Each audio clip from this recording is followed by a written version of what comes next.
Welcome to Season 2 of the Making Bank podcast, where we continue our exploration of South Florida's entrepreneurial landscape with host Keith Costello, co-founder and CEO of Locality Bank. Sit back, relax, and let South Florida visionaries guide you on an entrepreneurial journey from tribulation to triumph, sharing the very stories that have shaped them. Jeff Burns, welcome to Locality Bank's Making Bank podcast. Excited to be here.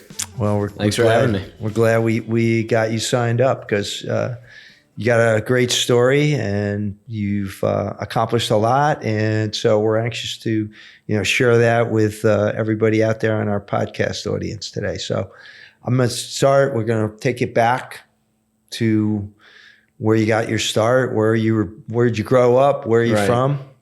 So yeah, I'm from the Midwest, from Kansas City. Okay. I actually went to school at University of Missouri. Wow. So kind of born and raised in the Midwest. Out of school, started my career in Kansas City, working with my father in banking. Wow. So kind of. So your father was a banker? He was a banker. Okay. Yeah.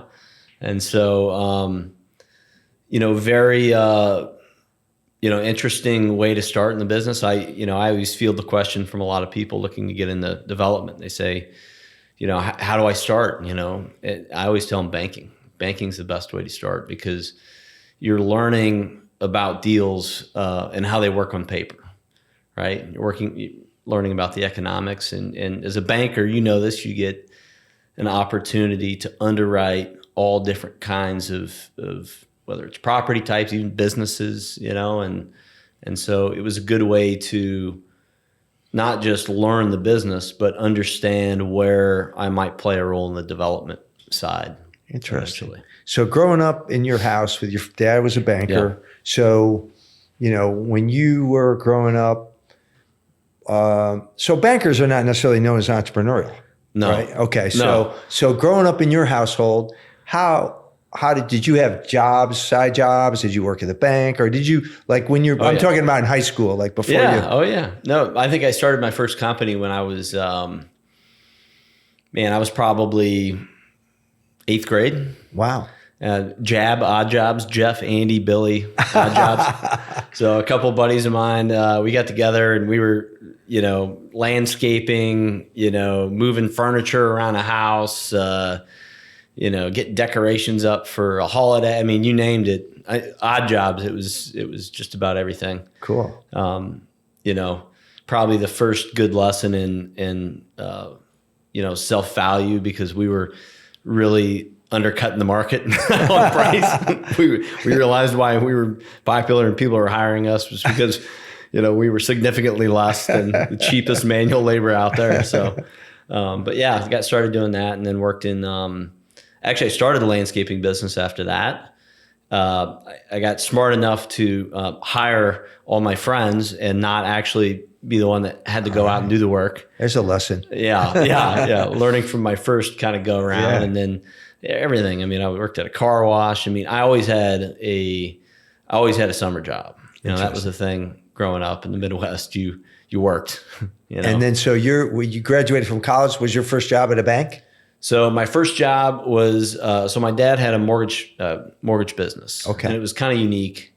But what he did, we had 2 primary lenders that we worked with, and it was just deal origination. Everything from that was residential? No, all commercial. Oh, all commercial. All commercial. Yeah. So like our minimum deal size actually was like 30 million. So wow. We did really we specialized in larger projects that had some kind of public finance component to them. Okay. Which made us a little bit unique. We kind of understood how some of those subsidies worked. And then we worked with, it was actually a syndicate bank. And so there was a lead bank that we worked with. I'd go to loan committee and sit there with a handful of guys, and then we would sell the deal downstream. We had a network of about 10,000 community banks. So we would go negotiate directly with the developer, get to a deal on terms.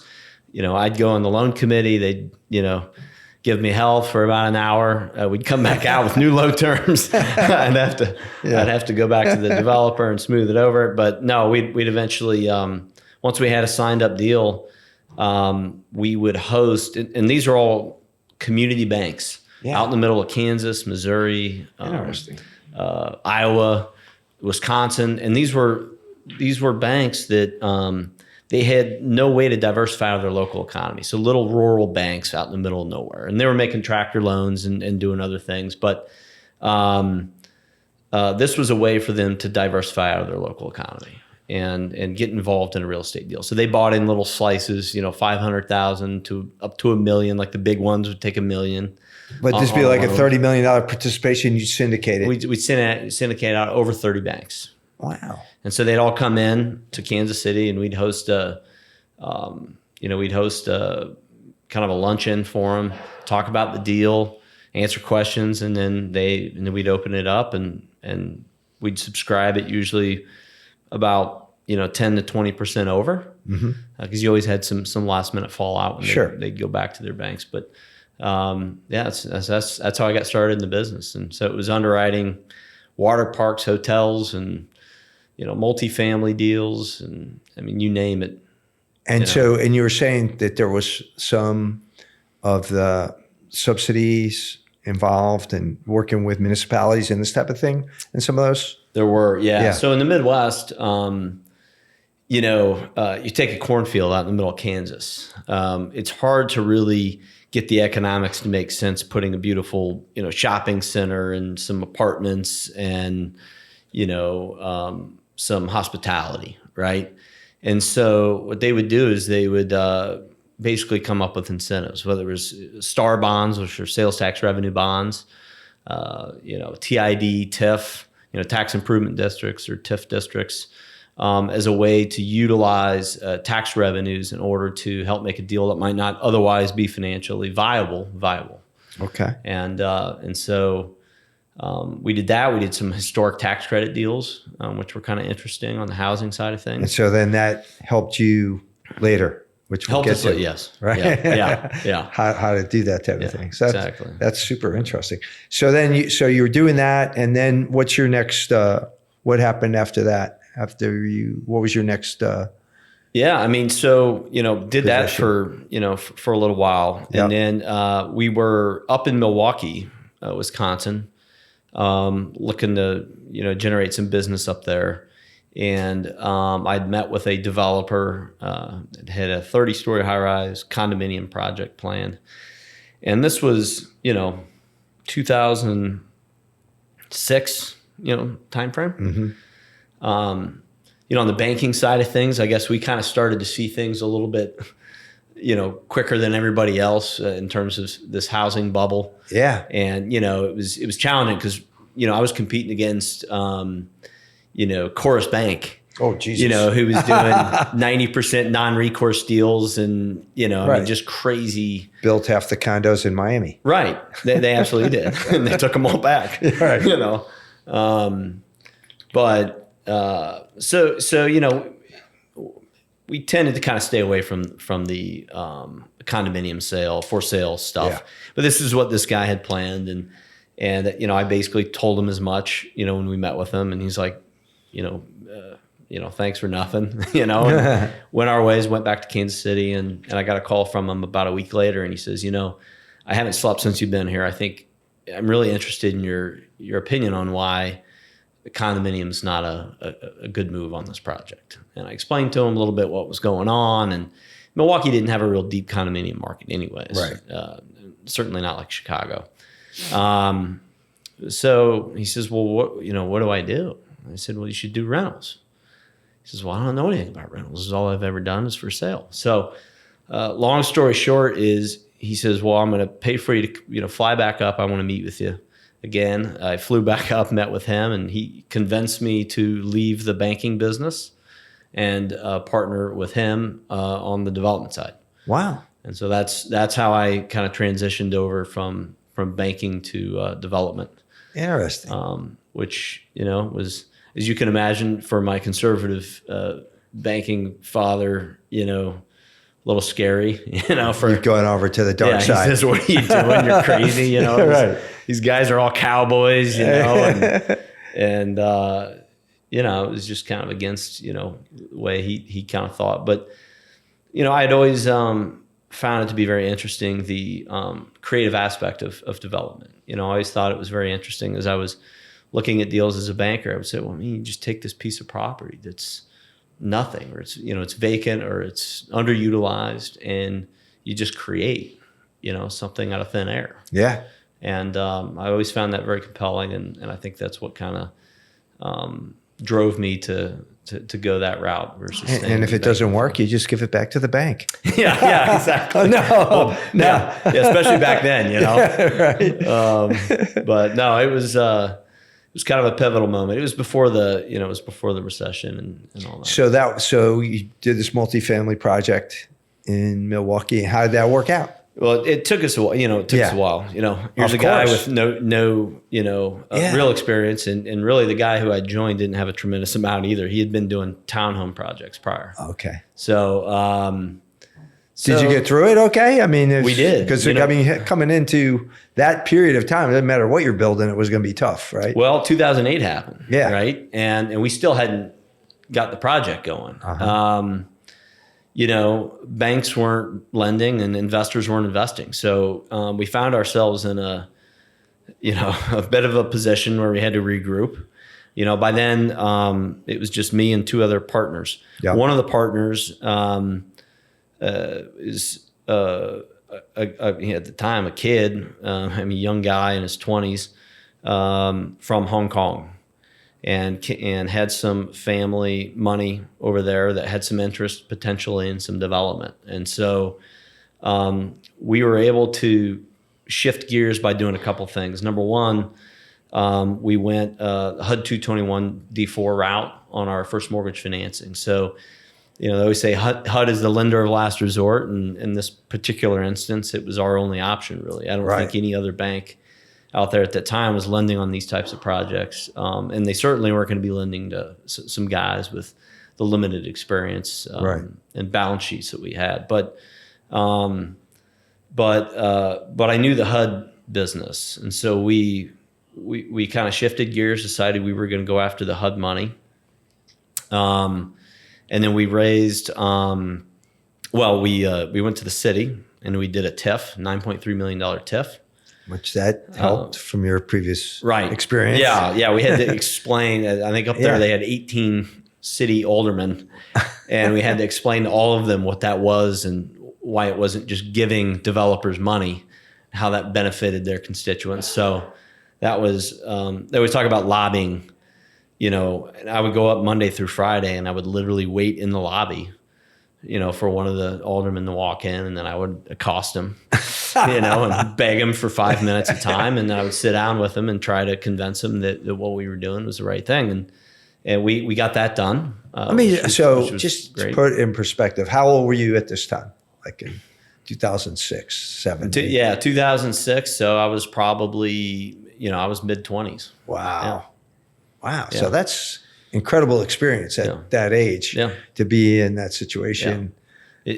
It was. It was certainly, it was good and bad, right? It was good because, boy, I sure didn't understand probably how I should have what was going on in the market. I would have been a lot more scared. But I truly understood. Probably a good thing you didn't. Yeah, I was a little bit naive in that respect. Yeah. I thought, well, heck, we can do this. We can get this done.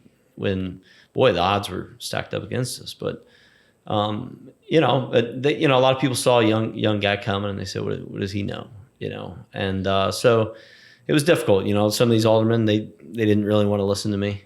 And others did. Unfortunately, we were able to get it done. And great. We were able to get our HUD loan done, and we actually raised the rest out of Hong Kong. Wow. So it broke ground in 2010. So the height of the recession, trying to explain a HUD loan to a bunch of wealthy Hong Kong millionaires. Which was harder, the aldermen or the Hong Kong millionaires? It was all hard. Well, in Hong Kong, we were up all night because I was having to do my conference calls, at midnight because it was the beginning of the day over there. And but I wouldn't have traded that experience for the world. And it ended up being a great project. I mean, we ended up building, at a time in the construction trades where unemployment was north of 30%. Wow. So you had a lot of families, you had a lot of people struggling. And you were able to put people to And work. we were able to put people to work. We actually partnered with the AFL-CIO. They were our Ginnie Mae investor on that deal. So we went all union on that project, and that ended up becoming a really great partnership because they gave us some good financing. And that's how we got it done. It was unconventional times, but we were able to get in there and figure it out. You figured it out. And, That's a great story, actually. Yeah. So that was my first project. 30-story high-rise in downtown Milwaukee with 100% union funding, and it was a good deal. So then 2010, you decide to move to Florida. Yeah. So tell us about that. How'd that happen? I told you I was up Monday through Friday in Milwaukee,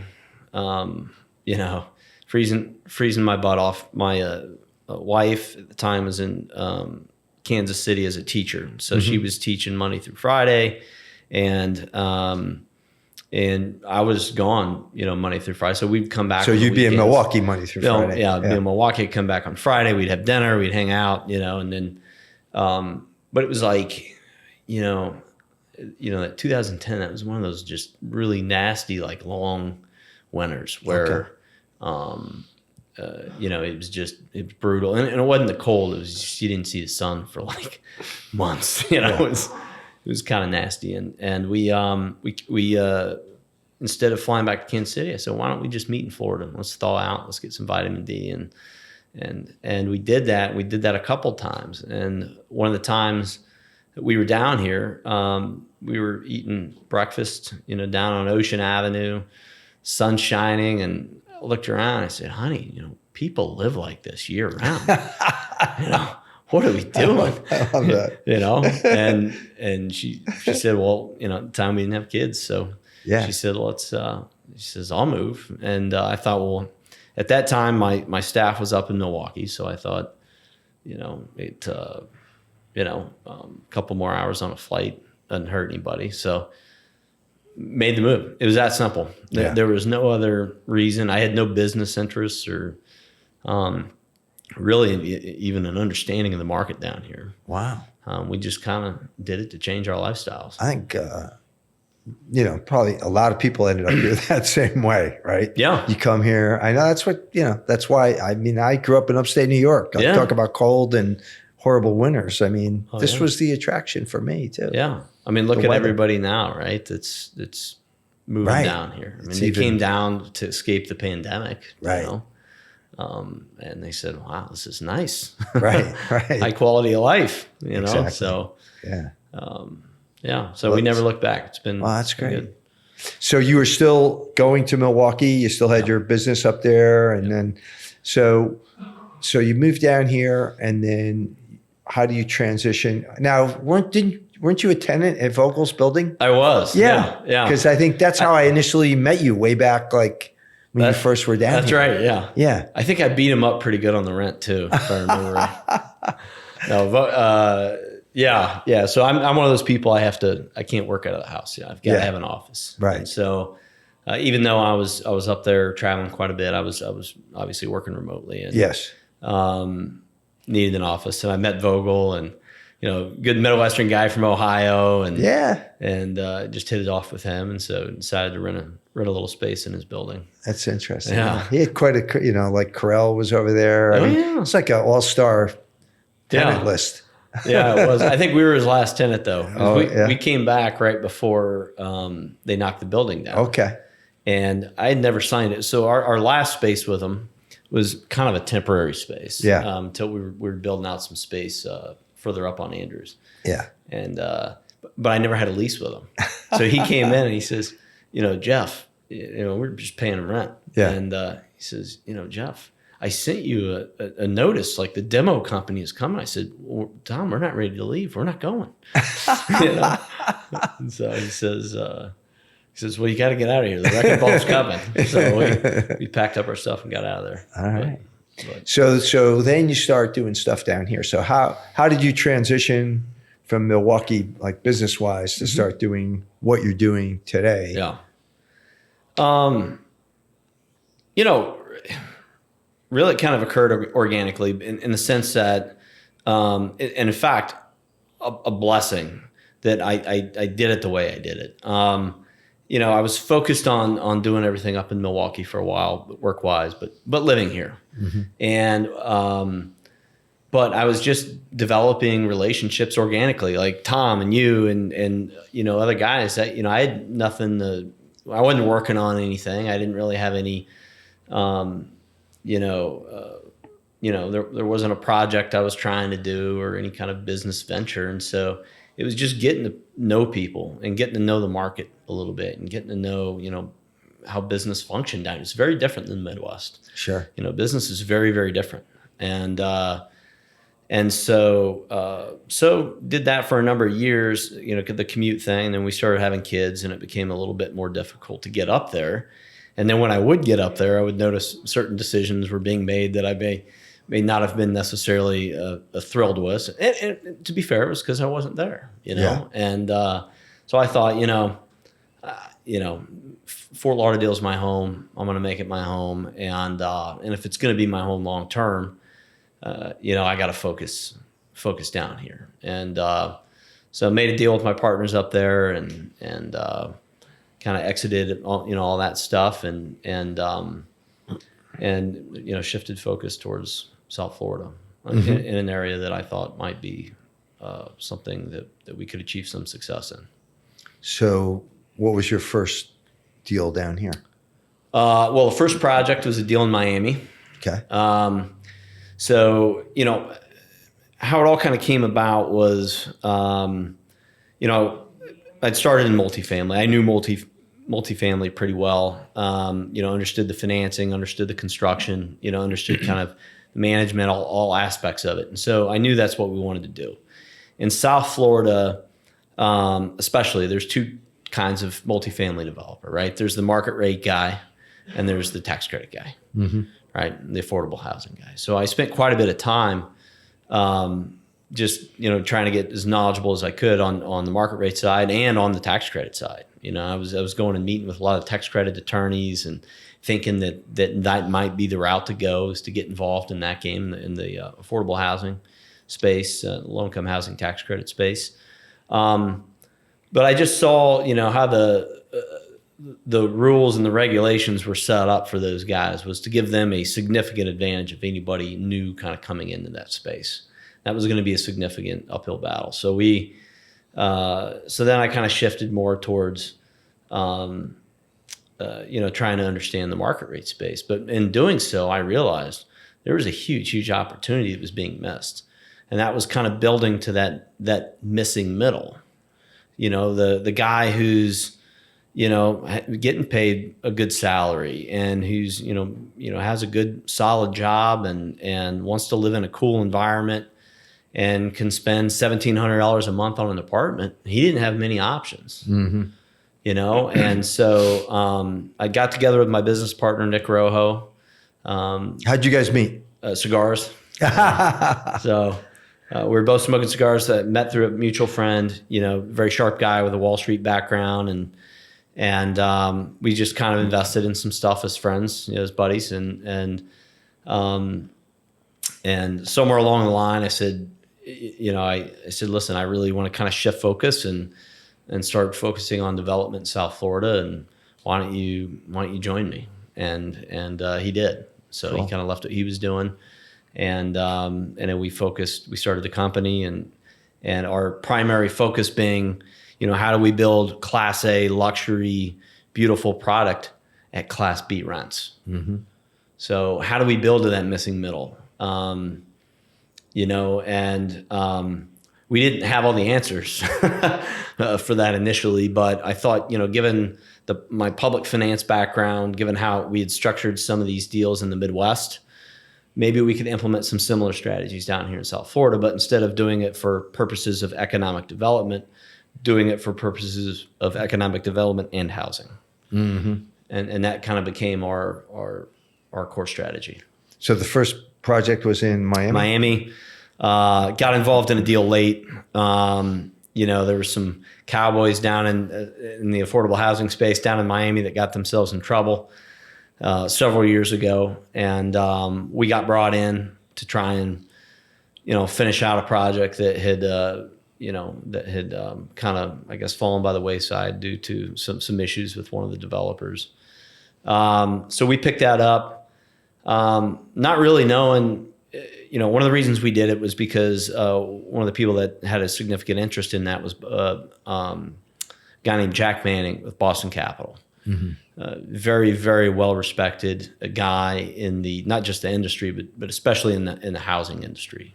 Kind of one of the founders of the affordable housing programs, and a guy who we thought would be somebody that we wanted to do right by. And did you already know him? We did not know him. No, we got introduced. They're based out of Boston. So they said, we need somebody local to help, unwind this. This is a complete mess, and we need to get it going. And I was very reluctant because I didn't know any of the players in Miami. Mm-hmm. Politics and the it's a whole different world. World. Yeah. And we got a crash course. So knock on wood, we got the project done, and got it unraveled and got it built, but it wasn't without challenges and struggles, and we certainly learned a lot on that deal. Yeah, that kind of took us to Fort Lauderdale, where we did the 613, which is a 142 unit, smaller project deal on Sistrunk, so just west of the tracks on Sistrunk. So, what we realized was, well, a couple of things that I guess make us a little bit different. Number one, we wanted to differentiate ourselves by building to that kind of missing middle, by utilizing less conventional means of public finance, right? A lot of times, we go in and we can create our own incentive package and then utilize it. Mm-hmm. The other thing, by working with the city, yeah. Hey, we want to help this area, or exactly, and it's in line with their mission. Exactly. And one of the other things we knew we wanted to do is we wanted to be long-term hold guys. So I would say, I'm going to throw out a number, but I'd be surprised if it wasn't somewhat accurate that 85-90% of the developers out there are merchant builders, meaning they build and then they sell almost instantly. Mm-hmm. We didn't want to do that. We figured, it takes so long to get a project going. There's so much risk you put on the table and do everything. And to just sell that right away, we thought we'd be leaving a lot on the table. But one of the other things we strategized on was locating in markets that weren't necessarily on Main and Main, but we're just kind of on the verge of where the growth could be. Mm-hmm. And so if we couple up that long-term strategy with, locating ourselves in the natural progression of growth as opposed to where growth has already occurred, we can buy land cheaper. We can certainly probably justify incentives for what we're doing, trying to revitalize areas. And if you have a long-term hold strategy, you'll do well year 1 to year 5, but you'll probably do really well year 5 to year 15. Right. And that became kind of our strategy. And certainly the 613, being on Sistrunk, where we're located, I think most people thought we were a little bit crazy when we took that on, but there's certainly been more momentum. Oh, tremendous momentum in that neighborhood. And so I mean, you were one of the first really to go in there and put together a project. So, and that was with CRA. Yes. So we received a $7 million grant from the CRA. So that certainly helped us. City National Bank was our construction lender on that deal. And then actually that deal was one of the first, if not the first, QOZ Qualified Opportunity Zone deal to take place. So we closed on it before the regs were even posted on the QOZ program. Wow. So we spent a lot of money on attorneys, making sure that we were doing things appropriately. But all of our investors in that deal are, QOZ investors. Had a capital gain. Great. Yeah. So Wow. we thought that'd be kind of fun to, try and figure that program out. Yeah. So where are you going next? What do you got going now? We have a 230 unit deal up in Lake Worth that we finished about a year and a half ago. We still own that property. We finished another 200 unit deal in Lake Worth called the Bohemian. It's been probably 9 months. And these rents are like from a percentage of the income. Where do they fall? Like, Yeah, so we always have a mix. So we're going to have market rate units on there. Okay. Just because you don't want to stigmatize Sure. the project. But our rents are going to be anywhere from 80 to 100% of AMI, and then usually 101 to 120% of AMI. Sometimes in certain markets we'll go up to 140% of AMI. okay. So, but on average, I would say we're going to be, between 15 and 25% discount to market. Okay. So we give people the Class A luxury experience, but give them a discount to market. Yeah. So that's incredible. Anything new here in Broward County where we live? Like, Yeah, where we absolutely. live? So Yeah. we're getting ready to go out to market on a 18-story high-rise on the Hollywood Circle called the Tropic. So that's 50% workforce, 50% market. We worked with the City of Hollywood CRA, and the county on that deal for funding incentives. That'll be a terrific project. It's just right south of where the bread building was, before it got torn down. Wow. On in between Jackson and Van Buren. So that project we're looking to get going here pretty soon. We actually have a project right up the street here, or a property in between 21st and 20th called the Era. It's going to be 400 units. It'll be a mixed income workforce deal as well. And, we're, going through the, DRC process, going through the approval process right now. Looking to utilize some of the new the new Live Local legislation. Yeah, I wanted to ask you On that about one. that. Yeah. Yeah. And then some city and hopefully some county funding on that one as well. So that Live Local money comes from the state? So we're not going to go after the money that's there. Okay. We'll go after the exemption. Okay. So, so more than likely we'll utilize the exemption on that one. We're not intending on utilizing that one for purposes of land use.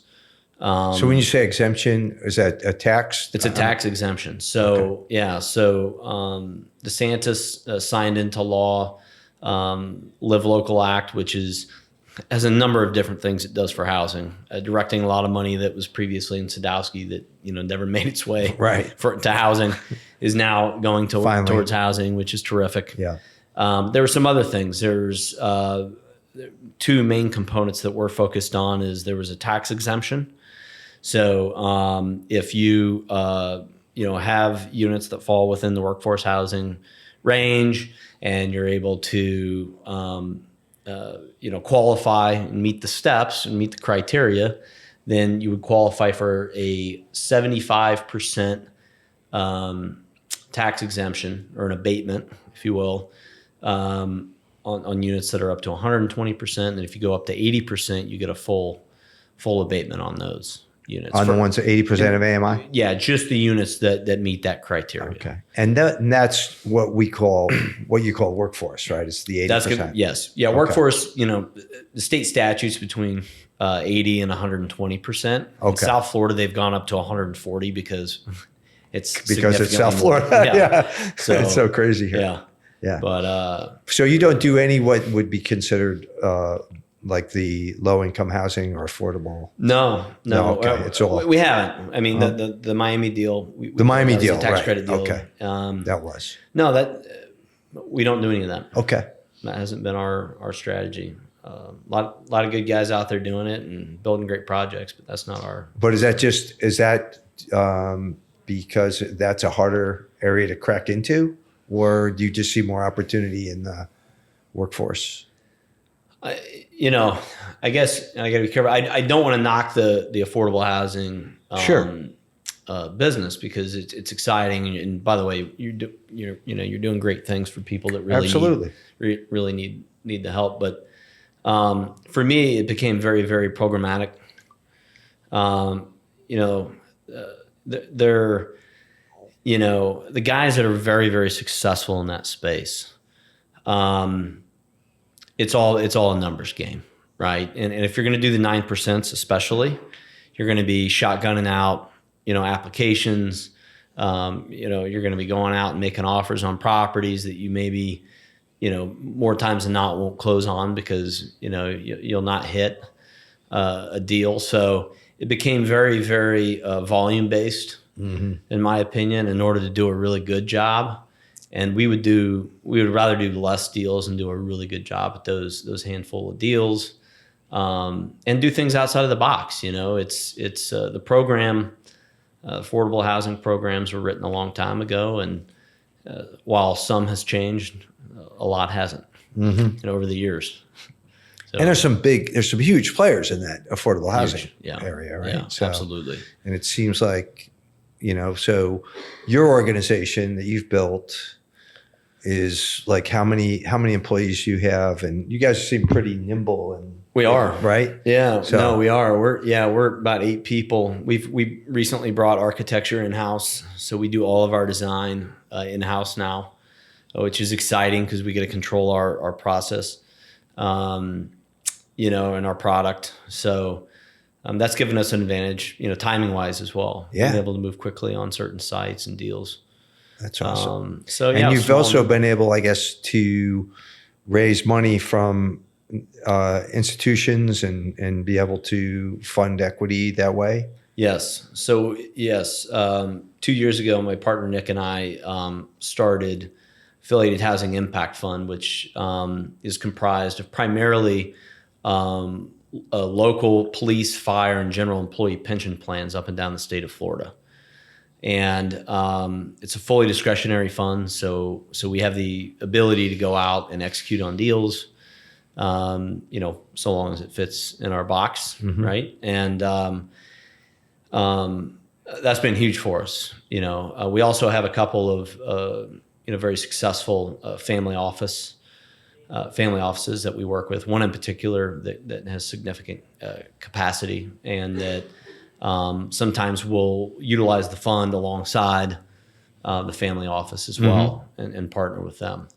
And more recently, we've actually had a number of deals from landowners that they didn't want to sell; they wanted to contribute the property as equity. Wow. So they found value in what we were doing, and they said, "Listen, this is our basis that we're comfortable with, and instead of having you just pay us cash, we'll let it ride and partner on the project with you." So, that's helped out as well. Well, I have to say, Jeff, and I'm looking at Ryan over here because, we've done a lot of these podcasts. It's probably the most fascinating one yet that we've done, really. I mean, no, because this is so interesting.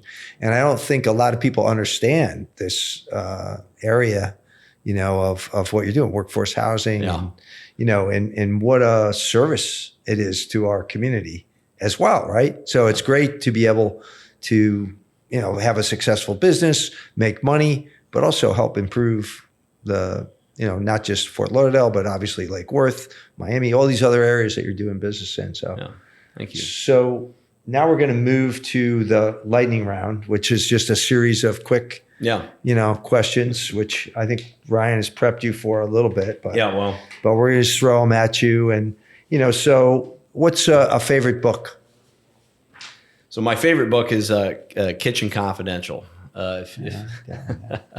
So I don't know if you're a foodie or not, but the late great Anthony Bourdain was kind of somebody I looked up to quite a bit for a long time. Not just because he was a foodie and I enjoy food, but he was a traveler. And I think it was his first book, Kitchen Confidential. It's about him starting out in the restaurant industry. It's just a great book. It was one of the first ones I read when I was young, and cool. It's pretty good. So Yeah. So by the way, we have a library here where all the podcast guests with the books. So we get those books and we have them here. Oh, okay. For people who want to come and, All right. and Well, check yeah. them out. So Yeah. we'll have to get that one added to the Yeah. list. Yeah. So any song from your youth that you like, that's like a song that comes back to you today that like your theme song almost. Yeah.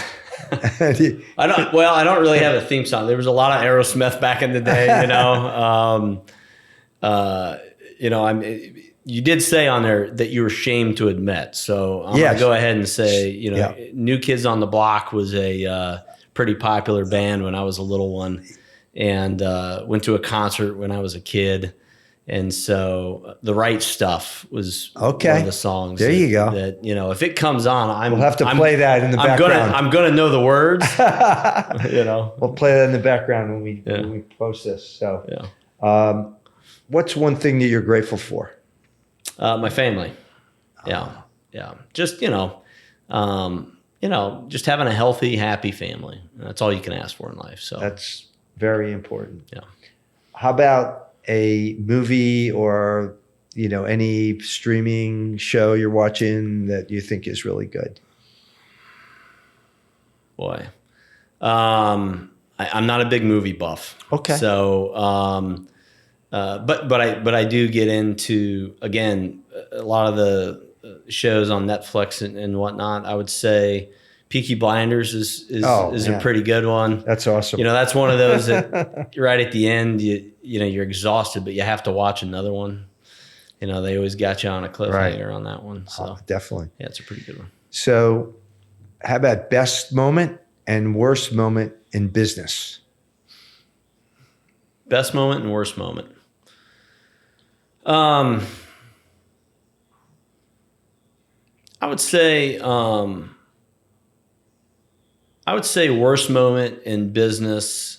I don't really have one moment that was just, it was just terrible where I thought, oh my gosh, what are we doing? I can tell you that probably the biggest struggle that I had was when we first got started out was just raising capital, getting people to believe in us and invest with us. We were a pretty new group but was that down here or was down that here? Down here. Yeah. Okay. Yeah. I mean, listen, it was difficult and, doing what we did up there as well. Yeah. But, we had a family, luckily, that was kind of championing a lot of that for us.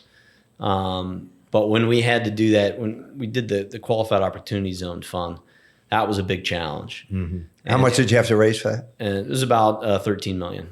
Yeah, 13, 14 million. And now what have you raised? 125. Yeah, I know. Well, more than that, yeah. The first bank we had to raise 12 and a half, and it was like the hardest thing I ever did in my life. That first couple million is like, luckily you got in a rhythm and you kind of started getting it, but it was, it was a big challenge. That was probably one of the most difficult times because you were dealing with a lot of frustration and, a lot of people just, not interested, and didn't understand the Qualified Opportunity Zone program and stuff. So that was probably one of those. Best was probably, listen, I'd say the most satisfying moments that I've had doing what I do is, when I take my family through my projects, when they're built,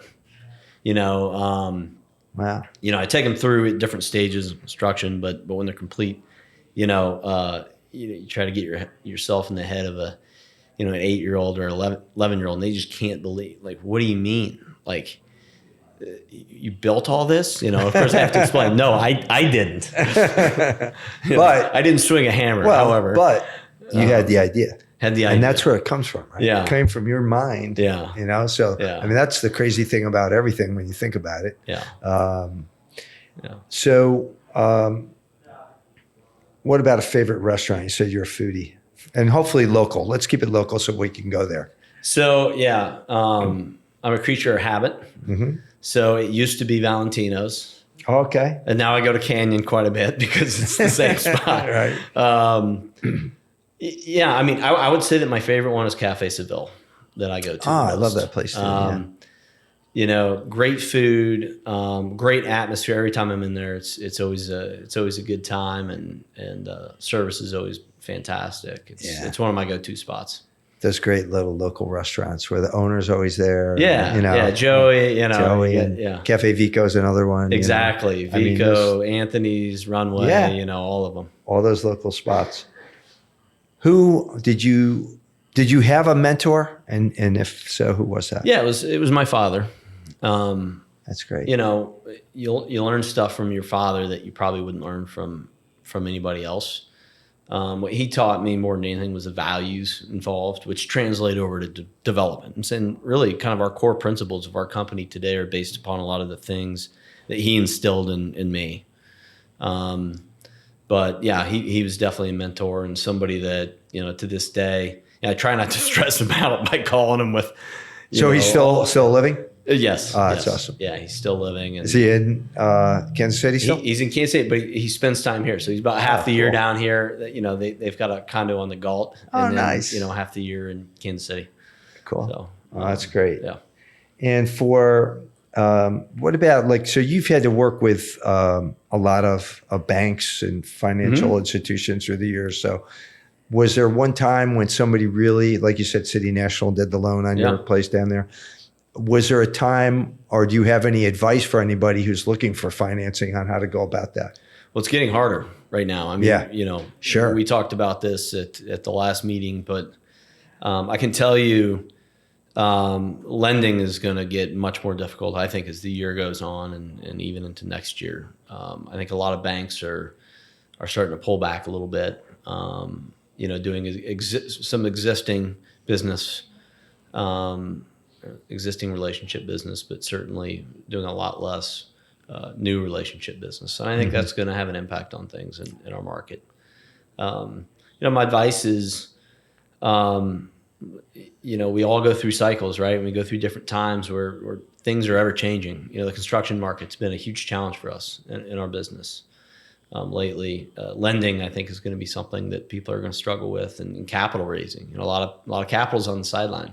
Right now, they're waiting to see what's going to happen, you know, and so you got to shift, you know, you got to change your strategy, become nimble, you know, look to those less conventional forms of financing, and be patient too. You know, the whole square peg round hole thing doesn't work, and a lot of people feel like, you know, they got to make a deal work, you know, right that minute. It could get some folks in some trouble. Yeah, good advice.